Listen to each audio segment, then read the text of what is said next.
नमस्कार। आज हम बात करने आए हैं माइग्रेशन की। और ये माइग्रेशन होता क्या है, कहाँ ये देखने को मिलता है, इन सब बातों की चर्चा हम लोग आज करेंगे। सबसे पहली बात है कि व्हाट इज़ माइग्रेशन। माइग्रेशन होता क्या है, तो इसमें हम लोग जानते हैं कि पक्षी जो है, कभी कभी देखते हैं कि हमारे यहाँ का नहीं है, वो कहीं दूसरे जगह के पक्षी जो है वो हमारे यहाँ चले आते हैं। तो ये जो है mass movement of animals from one habitat to another habitat, मतलब कि उसका जो अपना हैबिटेट है उसे छोड़कर वो कहीं दूसरे हैबिटेट में चला आता है, कुछ दिनों के लिए चला आता है और वो फिर वापस अपने स्थान पर चला जाता है। तो ये कहलाएगा migration. Mass movement of animals from one habitat to another habitat is termed as migration. अब यहाँ पर ये तो बात हो गई माइग्रेशन। तो क्यों माइग्रेट करेगा? सबसे पहला है बात कि वहां से कोई जानवर आ रहा है, कोई पक्षी है, तो वो क्यों माइग्रेट कर रहा है। माइग्रेशन का कारण कुछ होगा और ये सदियों से चला आ रहा है, मतलब कि ना कोई उसे कुछ बताता है, ना वहाँ कोई प्रॉब्लम ऐसे कोई क्रिएट किया जाता है। वो अपने आप सीजनल मूवमेंट, इसे जो है माइग्रेशन को सीजनल मूवमेंट भी कहा जा सकता है। तो यहाँ पर लार्ज स्केल पर एनिमल्स जो हैं वो एक जगह से दूसरा जगह आते हैं। और ये जो है इसका मेन काउजेज ऑफ माइग्रेशन जो है, सबसे पहला है चेंज इन क्लाइमेटिक कंडीशन। वहाँ का जो है क्लाइमेटिक कंडीशन उसके लिए यदि सुटेबल है तो वहाँ रहेगा, और यदि सुटेबल नहीं है तो वो वहाँ से चला जाएगा। और फिर जब उसका सुटेबल कंडीशन मिल जाएगा फिर वहाँ पर पहुँच जाएगा।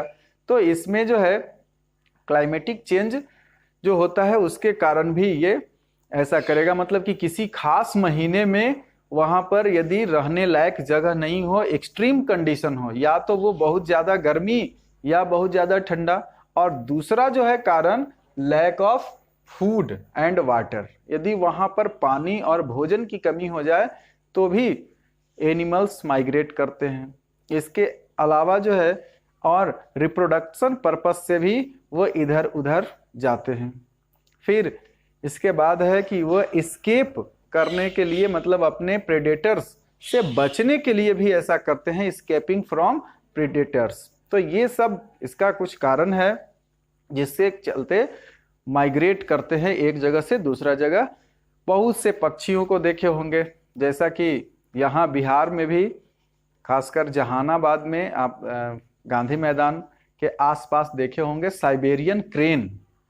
वो जो है विंटर के समय यहाँ पर आता है, और यह चूंकि साइबेरिया वाला जो क्षेत्र है वहाँ पर बहुत ज़्यादा ठंड पड़ेगा, और वो जो है वहाँ पर चूंकि वो आर्कटिक सर्किल के आसपास है, आर्कटिक सर्किल 66.5 डिग्री नॉर्थ के आसपास वाला जो रीजन है, तो वहाँ यदि रहेगा उससे आगे वाला रहेगा पोलर रीजन में रहेगा। चूंकि पक्षियों का जो है एक खास तो विशेषता है कि ऊपर से फीदर से ढका हुआ रहेगा, लेकिन जिन पक्षियों में ब्लबर का अभाव होता है, मतलब कि उसमें फैट अंदर नहीं रहेगा उसके स्किन के नीचे, तब वो क्या होगा, ठीक ढंग से वहां पर सरवाइव नहीं कर पाएगा, लो टेम्परेचर में वो जो है सरवाइव नहीं कर पाएगा। और फिर उसका जो एग है उसको भी चाहिए बॉडी टेम्परेचर, मतलब वो ठीक से बैठ कर, और उस पर जो है वो इंक्यूबेशन जिसे कहते हैं, अपने शरीर की गर्मी वो देता है। और वहां पर उस समय पूरा चारों तरफ बर्फ ही बर्फ रहेगा, तो वो जो है वहां से उसको लाचारी है कि कहीं न कहीं उसको जाके और वो जो है अपना ब्रीडिंग के लिए भी दूसरे जगह जाना पड़ेगा, भोजन का अभाव हो जाएगा। पक्षी जो है वो यदि मांसाहारी है, ज़्यादातर चूंकि पोलर रीजन में रहने वाले लोग मतलब जीव जो हैं वो मांसाहारी होते हैं, तो वहाँ पर उसे भोजन का जब अभाव हो जाएगा, चूंकि चारों तरफ से बर्फ ही बर्फ रहेगा, तो वो उसमें से खोज नहीं पाएगा वो भोजन, तो वो उसकी लाचारी है, वो एक जगह से दूसरा जगह माइग्रेट करता है। अब यहाँ पर हम लोग देखें कि majority of animals migrate either to find food, ये जो है फूड या सुटेबल प्लेस टू ब्रीड, वो जो है अपने अंडे या बच्चे को जन्म देने के लिए वो एक जगह से दूसरा जगह जाते हैं, भोजन की तलाश में जाते हैं, और ये अपने बच्चे को पालने का भी काम, रेज दियर यंग, और ये अपने यंग वंश जो होगा, उसका ऑफस्प्रिंग होगा, उसका जो बच्चा है उसको वो वहां पर सरवाइव करने लायक कंडीशन वहां नहीं रहेगा तो यहाँ लेके आ जाएगा। सम एनिमल्स या जो भी बर्ड्स है migrate to protect themselves from extreme condition, और ये जो है एक्सट्रीम कंडीशन से बचने के लिए भी ये यहाँ पर चले जाते हैं, अपने आप को प्रोटेक्ट करने के लिए भी चले जाते हैं। जैसे ज़्यादा ठंडक हो तब यहाँ चले आएंगे। और जैसा आर्कटिक टर्न, सबसे पहला जो नाम ले रहे हैं आर्कटिक टर्न है, ये आर्कटिक और अंटार्कटिका, मतलब कि ये जो है दोनों, मतलब एक नॉर्थ पोल पर और दूसरा साउथ पोल पर है।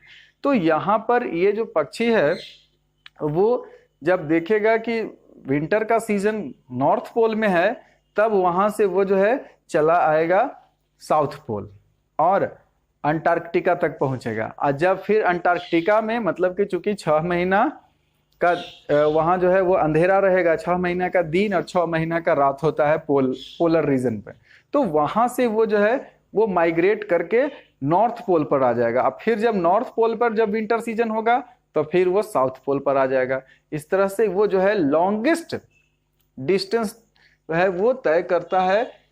सबसे ज्यादा ये जो है एक वर्ष में ये 8, यहाँ जो है 81,600 किलोमीटर लगभग, ये जो है मैक्सिमम डिस्टेंस इसका देखा गया है वो तय कर लेता है। और यदि वो 30 वर्ष तक जिंदा रहा तो ये लगभग जो है वो 3 ट्रिप चंद्रमा पर से यहाँ और फिर एक बार वापस आ जाने का जो है वो हो जाएगा। लगभग इसमें जो है वो इतना दूरी तय कर लेता है कि वो 3 ट्रिप्स मून से जो है वो ले सकता है। मतलब कि इसको यदि 3 से गुना कर दें हम तो बहुत लंबा डिस्टेंस इसका हो जाएगा। और यदि 24 मतलब 2.4 मिलियन किलोमीटर के आसपास ये आएगा, तो यहाँ पर बहुत लंबा डिस्टेंस ये हो गया। और ये जो है ग्रीनलैंड से लेके अंटार्कटिका तक ये अपना करता है, बार बार मूवमेंट जो है इसका ये माइग्रेशन करेगा। ये साउथ से नॉर्थ पोल से साउथ पोल और साउथ पोल से नॉर्थ पोल, ये इसका इतना लंबा डिस्टेंस जो है वो वाला ये आर्कटिक टर्न होगा। और इसके अलावा साइबेरियन क्रेन्स की बात करें तो ये जो है ये भी साइबेरिया से आ जाता है मूव करके, और वो जो है हमारे यहाँ तक पहुँचेगा। भारत में ये जो है ज़्यादातर भारत के ही क्षेत्रों में ये पहुँचता है, हरियाणा में पहुँचेगा, राजस्थान में पहुँचेगा और बिहार तक भी ये दस्तक देता है। तो यहाँ पर जैसे ये है भरतपुर यहाँ बर्ड सेंचुरी है, वहाँ पर ये आएगा राजस्थान में, और सुल्तानपुर बर्ड सेंचुरी है हरियाणा में, तो वहाँ पहुँचेगा। इसी तरह से ये जो है चिल्का लेक तक ये पहुँचेगा। उस समय चिल्का लेक के आसपास वाला जो जगह है वहाँ पर इसके लिए सूटेबल रहेगा। उड़ीसा में चिल्का लेक है, तो ये सब जगह पर साइबेरियन क्रेन जो है वो पहुँचेगा। और इसकी विशेषता है साइबेरियन क्रेन की जो है कि वो जब भी रहेगा तो वो अपना पेयर में रहेगा, मतलब अपना जोड़ा के साथ रहता है, मेल और फीमेल, और अंडा आके यहीं पर अपना घोंसला देगा और अंडा भी उसी में अपना देके और उसका पालन भी करेगा। और जब उसका बच्चा जब बड़ा हो जाएगा तब ये इधर से मतलब यहाँ से लेके उसको फिर चला जाएगा। तो इस तरह से करके साइबेरियन क्रेन भी जो है वो लगभग एक ही जगह आते हैं, खास जगह पर वो पहुंचेगा, माइग्रेशन होगा उसमें, तो ये एक ही जगह पर वो पहुंचते हैं और फिर वापस चले जाते हैं। अब बात कुछ आती है कि आखिर ये जो है वो कैसे लोकेट करते हैं अपना, ऊपर उड़ते उड़ते वो जो है कैसे ये लोकेशन का पता लगाते हैं कि हमको कहाँ जाना है। और ये जो है सदियों से चलते आ रहा है इसका, तो इसमें ये लोग जो है लैंडमार्क का उपयोग करते हैं। कुछ जो है वो लैंडमार्क का उपयोग करेगा, जैसे कोई पहाड़ बीच में मिलता है या कोई नदी है, तो ये सब जो है वो उसका इस्तेमाल करेगा वो। इसके अलावा भी जो है वो रात में यदि उड़ता है तो रात में उड़ने वाले पक्षी ये सब जो है वो अपना तारों से जो है वो अपना डेस्टिनेशन को लोकेट करता है। इसी तरह से और कुछ ऐसा भी माना जाता है कि बहुत से बर्ड्स में जो है वो मैग्नेटिक फील्ड पहचानने का, मतलब कि जो नॉर्थ पोल और साउथ पोल है हम लोग का पृथ्वी का, तो उसमें मैग्नेटिक फील्ड जो बनता है यहाँ पर, चूंकि पृथ्वी भी एक बहुत बड़ी चुंबक जैसा ये बिहेव करती है, तो इसमें यहाँ पर इसका मैग्नेटिक साउथ जो है वो नॉर्थ पोल के तरफ है और मैग्नेटिक नॉर्थ इसका साउथ पोल के तरफ है। तो वो उसमें भी ऐसा माना जाता है कि वो मैग्नेटिक फील्ड को भी डिटेक्ट करता है और वो आगे की ओर बढ़ता चला जाता है। इस तरह से करके इसमें माइग्रेशन होगा। और कुछ खास बात ये भी है माइग्रेशन में कि ये जो पक्षी हैं तो उसमें अलग अलग आप शेप देखेंगे कि जब वो माइग्रेट करने लगेगा तब उसमें माइग्रेशन का जो है वो शेप भी देखने को मिलता है। मतलब कि ये जब पक्षी रात में या दिन में उड़ेंगे तो आप देख सकते हैं कि ये कैसे उड़ता है। तो ये जो है ऐसे भी शेप, अब ये उल्टा या सीधा भी बना सकता है, जैसे कुछ पक्षी जो है इसके सामने कुछ यहाँ यहाँ ऐसे, ये जो है ठीक इसके सामने कोई नहीं रहेगा। इस तरह से ये यदि अगर कोई पक्षी है तो यहाँ रहेगा, इसके सामने वाला नहीं, इसके दूसरे तरफ, ऐसे ऐसे यदि ये आगे की ओर माइग्रेट कर रहा है तो यहाँ पर ऐसे ये जो है इसका उड़ान का ये जो है इस तरह से क्रम बनेगा कि सबको जो है वो ऑक्सीजन का प्रवाह ठीक ढंग से हो, सबको सामने दिखाई दे। तो ये सब भी जो है ये इसमें कुछ होता है। और बहुत से इसके अलावा भी बहुत से हैं पक्षी जो माइग्रेशन करते हैं।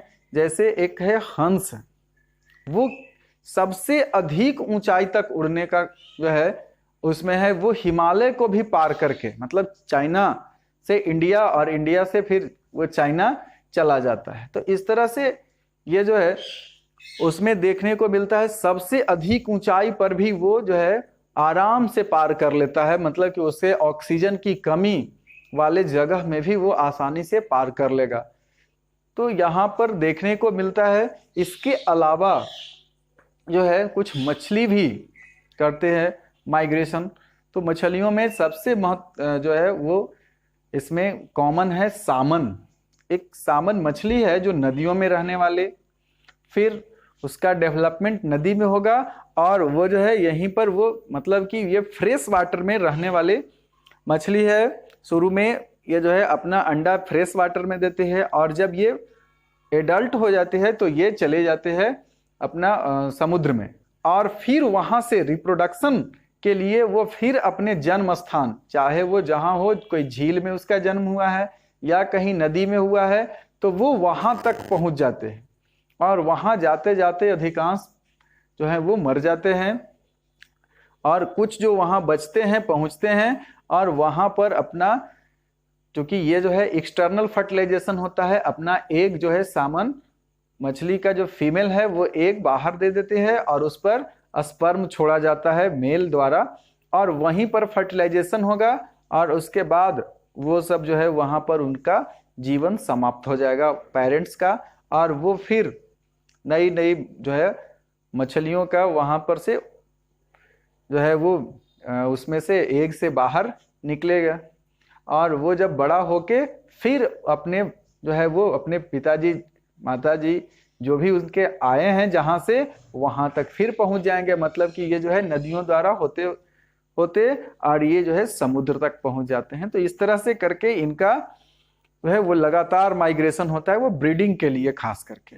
और फिर कुछ ऐसे जगह हैं जैसे मसाई मारा और सिरंगेटी नेशनल पार्क है, ये अफ्रीका में है, केनिया और तंजानिया।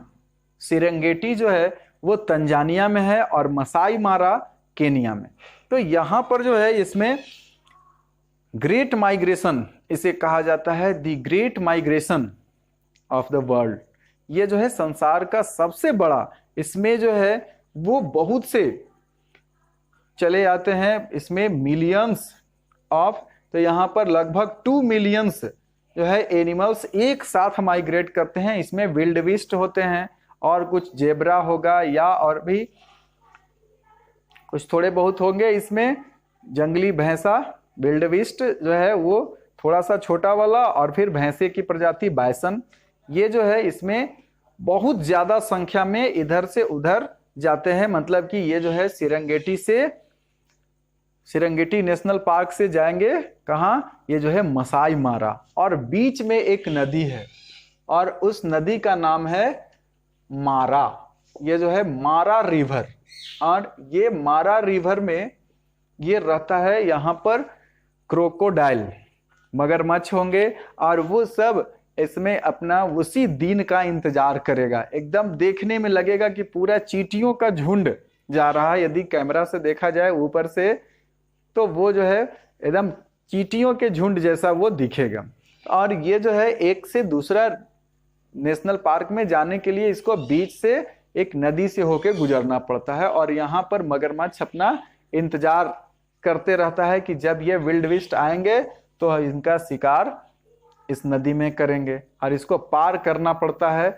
और उसी में बीच में जो है वो कुछ इनका जान चला जाता है। कुछ इसमें जो विल्डविस्ट हैं वो उतने नहीं हो पाते हैं लकी कि वो पार कर जाए, मतलब बीच में उन्हें ये क्रोकोडाइल धर दबोचता है। कुछ क्रोकोडाइल भी मरते हैं, उनके खुरों से वो उछल कूद जो करता है उस समय लगातार अचानक एक को यदि पार किया नदी तो उसके पीछे चल देंगे, एकदम पूरा उसका जो पूरा झुंड है वो सब पार कर जाएगा। इस तरह से करके ये जो है यहाँ पर माइग्रेशन देखने को मिलता है।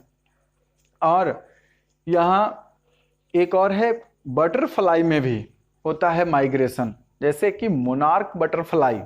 और ये जो है बटरफ्लाई यूएसए में यहाँ माइग्रेशन करने का काम करता है, eastern state of USA to Mexico. यहाँ पर ये जो है चले जाते हैं और अपना एक ये भी ग्रेट माइग्रेशन जैसा ही है। पूरे पेड़ पर यहाँ जो है फर का पेड़ रहता है, तो उस पर जो है वो पूरा में वो लगा हुआ रहेगा, मतलब फर्न या जो है का पौधा वहाँ रहेगा। तो ठंडे प्रदेश वाला जो है वो जगह में वहाँ पर बहुत ज़्यादा मात्रा में वो जो है आके, और फिर इसमें हाइबरनेशन भी देखने को मिलता है। तितली जो है वो सब जाके तितलियाँ चुपचाप पड़ी हुई रहती हैं, वहाँ पर कोई उसमें नहीं होगा हलचल, और मेटाबॉलिक एक्टिविटी को वो कम कर लेते हैं। और फिर जब वहाँ से उड़ना होता है उसे, तो फिर अपना शुरू करके और जाके रिप्रोडक्शन के लिए वहाँ जाते हैं, ब्रीडिंग प्लेस उसका है, और फिर वो वापस चले आते हैं। इसी तरह से करके उसमें भी माइग्रेशन होता है। यहाँ तक कि बड़े बड़े वाटर एनिमल्स, मतलब एक्वेटिक एनिमल्स में जो है वो भी देखने को मिलता है माइग्रेशन, जैसा कि वेल में स्पर्म वेल या और भी बहुत से मछलियों में देखने को मिलेगा। साथ साथ टोर्टोइज में भी होता है। ये जो है टोर्टोइज का ब्रीडिंग प्लेस है, एक जगह है उड़ीसा का, समुद्र के किनारे वाला जगह है, कोस्टल एरियाज है, और वहां पर आते हैं गहीर माथा, उसका नाम है गहीर माथा।